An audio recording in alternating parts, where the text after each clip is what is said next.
Hi friends, ஒரே வாரத்துல சர்க்கரை அளவை குறைக்கிறதுக்கு சாப்பிட வேண்டிய உணவுகள் குறித்து இந்த பதிவுல பார்க்கலாம் வாங்க.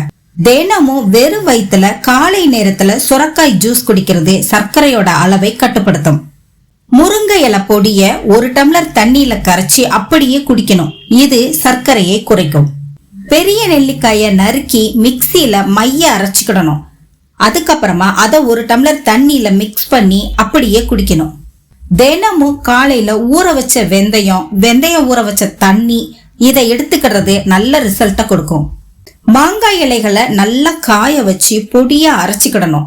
அதுக்கப்புறமா அதை தண்ணியில மிக்ஸ் பண்ணி தினமும் ஈவினிங் குடிச்சிட்டு வரணும். நார்ச்சத்து நிறைந்த முருங்கை சர்க்கரை வியாதிக்கு ரொம்பவும் ஏற்றது. முடிஞ்ச வரைக்கும் அத உணவுல சேர்த்துக்கிடணும்.